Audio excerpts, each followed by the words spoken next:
have conversations on a multitude of topics, and we're going to bring it to you with peace, love, and light. And hopefully, we will do exactly that, have a peaceful conversation with love that will hopefully enlighten you on things that will help you in your daily life.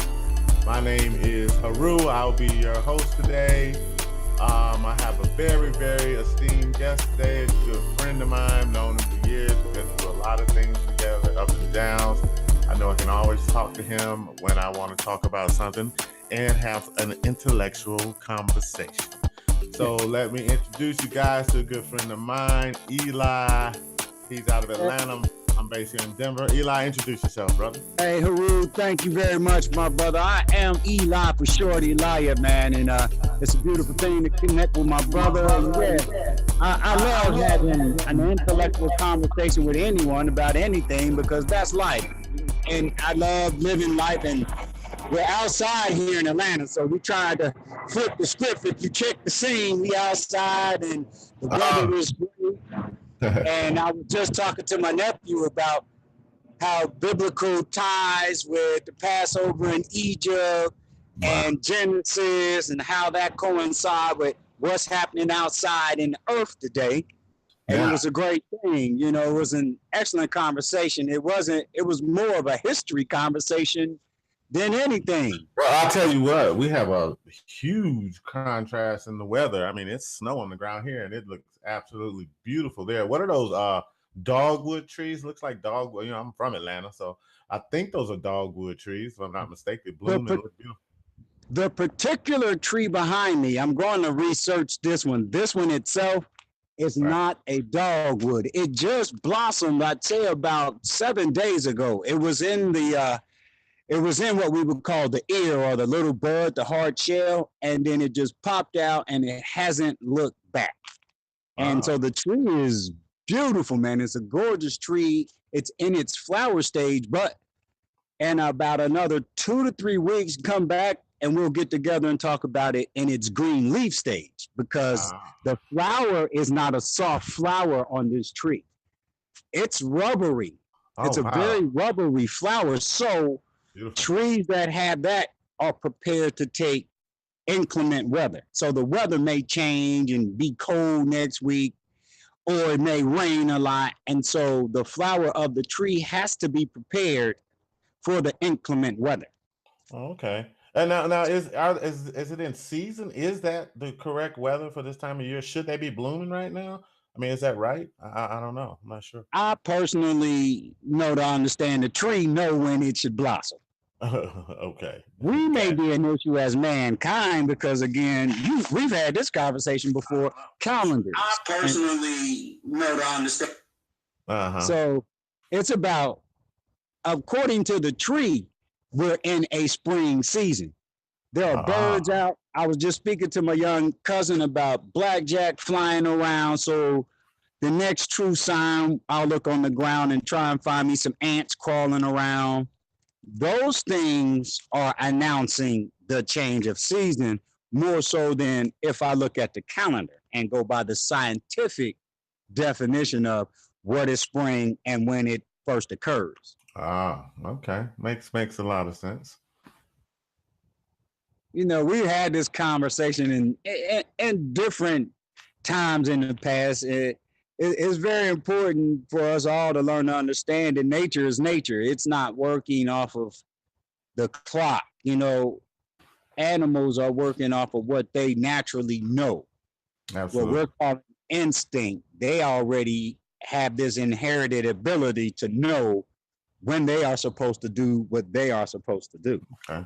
That's great, brother. But let's talk about what we're doing here, man. So we're starting this channel. I titled it "Keep It 1000" this time, and what we're hoping to what we are hoping to accomplish is, you know, to be able to enlighten people and help them on their day to day with different issues they may be having personally or issues that may be going on in the world today. You know, where we stand as a people, as a tribe, and what we possibly should do going forward. A lot of people have shows on, and I see them talk about a lot of stuff and most of the time they don't have a lot of solutions to these issues or these woes that they communicate about. Not to down any of the shows. I love all of the shows. I much respect to Cyanetta TV, Black Magic TV, Baba TV, even Cross the Line Radio. I watch that a lot with the Israelite brothers. But what I want us to be able to do is to do that as well, but try to keep it. I know it's not going to always be possible in someone's eyes for it to be positive, but still enlighten people and have real conversation and have an open mind to other people's opinions and thought processes about the things. And you're a very, very communicative person, you are, and very, very intelligent. And I'm just proud to be able to do this with you. And that's what I want to accomplish. And I think we're on the same page on that. Well, it's an honor, first of all, to be next to my brother right here. You've seen pretty much the transformation of the guy you're speaking to now. You've seen stages of life for me to be able to say with background, hey, the type of person I am, and I really am humbled and appreciated. Secondly, I love it. We've been talking about this concept for how many years now? Hey, since the barbershop, when my brother owned the barbershop here in Atlanta. Oh yeah. Down there at where were you? Jonesboro? Right on 138. Yeah. Actually, Riverdale. Shout out to Cutting Up. Yeah, it was Riverdale right there off of 138, also known as MLK. But shout out to Cutting Up and all the brothers that's in there. Dollar is running the place now. He's actually the owner of the shop now. And I was in Riverdale for a while. I had an art gallery there, several barbershops, worked in touch with the community. And so I was able to be in that position and actually hear, lend an ear to a lot of people that came through the shop with different things going on. So yeah, you're right, Riverdale. Mm-hmm. Yeah, and that's a blessing. We've always gotten together and spoke about different topics, the various topics of life, period, with the many different individuals that come in a barbershop. Every walk of life come in the barbershop. That's all I got to say. Yeah. The skin complexion could be the same all day, but there is a different walk of life for every human being that walked in the barbershop. I mean, so I think it's a good thing. Yeah. I think it's good to actually speak about whatever topic that comes up, but with you know what? Not to cut you off, brother. Right now, everybody's talking about this Black Panther movie. I don't know if you've seen it or not, and if you have you seen the movie? I haven't seen it yet. I'm going to go see it. I wanted some of the crowd to die down so I can sit back and relax and really watch it. Oh yeah, I can't wait for you to see it because I'm sure it's gonna. It's multi-layered with a lot of dog whistles, a lot of subliminal, a lot of innuendos, and there's a diversity of opinions about it. I've seen Caucasians talk about it. I've seen Asians, from their perspectives. And of course, us as melanated people. And everyone has such a huge divide in what they got out of the movie, which I think makes the movie very, very successful. But I'm not going to spoil it for you. So I'm not going to talk about it too much. But once you go see that movie, I would love for us to sit down and have a conversation about what you thought was going on in the movie. Give me a couple of weeks. I got it because here in Atlanta it went big. Oh yeah, it's just big, and you're right about opinions with that one because they definitely very it had a very positive review within the African American community here. People of color here really loved the movie. I mean, they loved it, but not just them. I have several diverse friends of all sorts of backgrounds, and all of them felt like what Marvel did was the best movie storyline that Marvel has ever come up with. Yeah.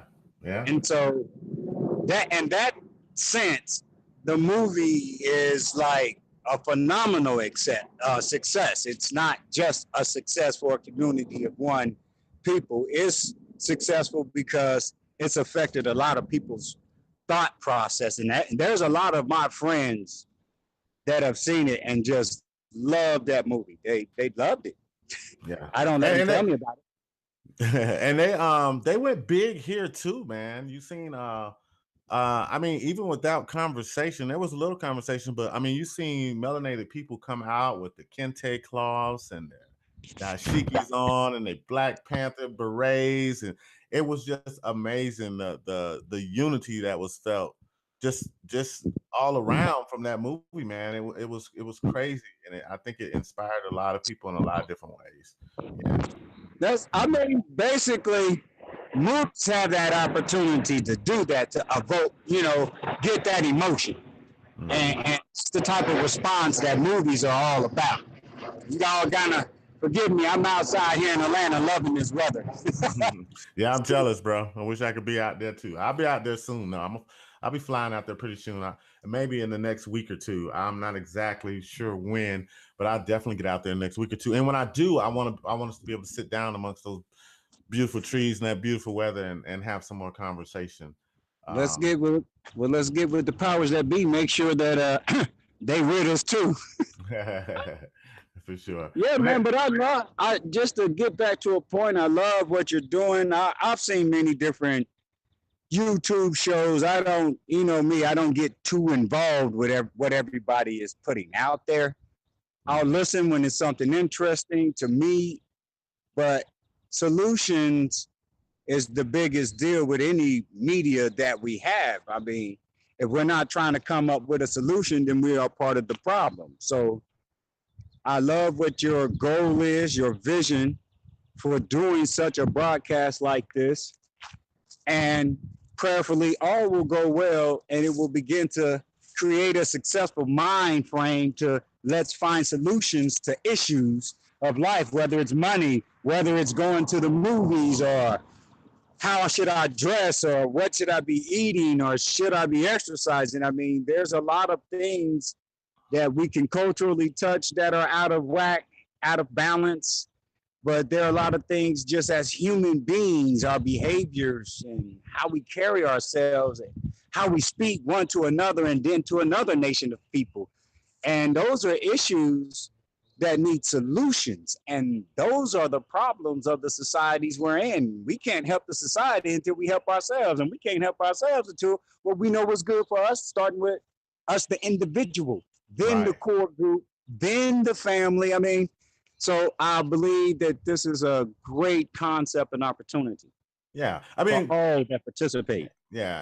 And we know, I mean, just like if you see the effects that, the movies have on us, just we're a visual, creative, music, visual affected people. And we know these things do affect cultures. So yeah, I just feel like it was my duty to be a positive light in that, man, and really have something to say that's going to help people for real. And these platforms are here for us now. The technology is here for us now. There's nothing to hold us back. These platforms can reach around the world. I mean, right now, this is our first official one, and it looks like we have one viewer. But I can guarantee you, bro, in a year's time from now, in the months down the road, man, we're gonna do something powerful. And that's hey, you know what? All you need is the one person to sit there and take notes, and we don't have to know who that one is, but the one has the impact. Definitely. And whether it's one or whether it's a million, the whole goal of that viewer, I hope you're listening, is that we come with solutions and that we answer the issues of the days with how do we solve the problem? What is the plan of action? How do we actually enact a plan of action? I mean, what works in Baltimore may not work in St. Louis, may not be applicable in Atlanta, may not be doable in Denver. However, there are solutions to every situation that we can think of. We just all have to collectively start putting our minds down, putting our minds and hearts into it, and putting our egos and pride to the side. Yeah, and really concentrate on that. Yeah, and hopefully, we will be able to just do exactly what you said. Be able to go to these different places and really get a firsthand view, with boots on the ground, what is going on around the country with us, with people. You know what I mean? Not just sit behind this camera and just talkity talk. I really want to get to the point when we can go out and touch people. I wish I would have started this when I was in Atlanta, when I had the art gallery and had the venue with the stage and the sound mic. It would have been great to be able to, have that that venue and be able to invite people in to have conversations about that. But I'll be back. I'm only going to be out here for about another year and a half. And when I touch back down there, I'm going to be prepared to do something really powerful, bro. All I can say is by the time you come back, East Point in College Park will probably be a totally different area for you. It's amazing what's being done. You know, they have a $5 billion airport project going on where they're building up the areas around the airport. Oh, wow. And so it's hotels and businesses starting to pop up in areas you wouldn't believe. I can imagine. If you remember Buffington Road, they're over there now in those wooded areas. They're paving a road. They're paving a road in those trees in that area to lead to, we're not quite sure where it leads to yet, but me and Yvonne decided one day we'll do our walk because we do the fitness walk groups, and we'll go over there and walk the trail to even see what's going on, because it makes you not want to move. If you're a homeowner here, I would suggest if you lived in this area, don't move.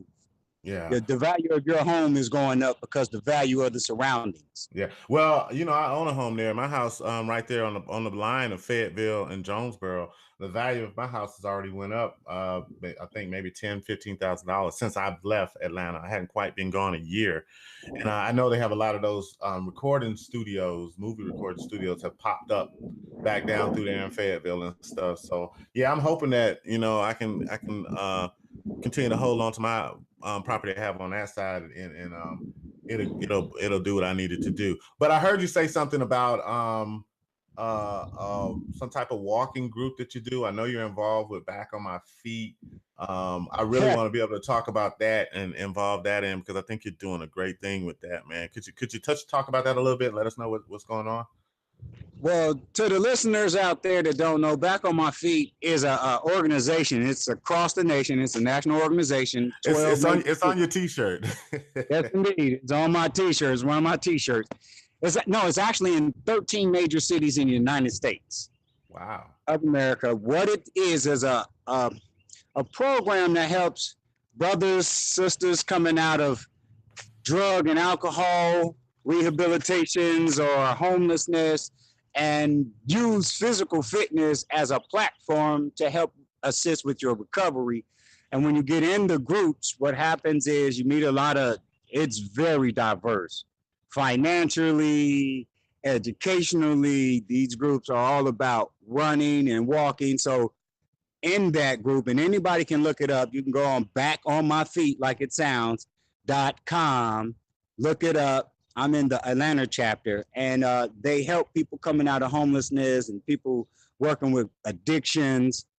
And we run every Monday, Wednesday, and Friday. All our groups across the United States run every Monday, Wednesday, and Friday, early in the morning. And then on Saturdays, most of the groups I have what they call the long run groups. We're on the Instagrams, we're on Facebook, Twitter, all the social media, so you can find us. All you have to do is type in Back on My Feet. And so it's just a positive thing. It's something someone came up with, a young lady came up with in Philadelphia. Sorry about that, it's an airplane where I'm at. But a young lady in Philadelphia used to get teased by a lot of homeless guys when she ran by, and she thought it'd be a great idea to invite them to run with her. You know, since they teased her, she said, why don't you try and run with me to see how easy it is? That's how the whole concept even started. Wow. So her concept is now in 13 major U.S. cities. Right. That's great. Now that's a solution to multiple problems people could have. That's what I'm talking about. That's a type of solutions, type of remedies to issues and stuff that need to be out here for the people. And I definitely want to be a part of that, man. I definitely want to be a part of it. It's awesome, man. It's but people are coming up with their same type of groups in their areas that they're located. Like if you know you're in Denver and you have a certain season, it's no big deal to go say, hey man, I want to do a walk, run group with some people, and we just want to work with a certain type of people. And the concept is there. It's already out there. It's not copywritten to only a Back on My Feet can do. This is just an organization I'm dedicated to. But there are a lot of organizations out there for anybody that's listening that want to give back to the community really put your finger on the pulse of the community when it comes to homelessness and drug addictions, I suggest you get involved with something Right. and give a little bit of your time. And that in return will probably be an education in itself. It's part of giving back. And that's a solution, like you just suggested. It was a solution to a problem that bridged the gaps between those that had and those that didn't. Wow. Indeed. That's a great work right there, man. That's important. Well, Eli, man, it's been a great first cast here. The first of many to come, man. So I think I'm gonna close it out now, and got a few other things I need to do right quick, man. So if you have any final words or anything, that's cool. You can go ahead and say it now, and then we're Peace, love, and light. Matter of fact, peace, love, and enlightenment to all ears that are open. Wow. Yeah, that's good. I like that. Peace, love, and enlightenment. All right, brother. It was good speaking to you, man. Yes, sir. I appreciate anyone who watches this. And if you do like what we're attempting to do, please like and subscribe. Hit that like button. And we're going to continue to try to give you what you need. Peace. Peace.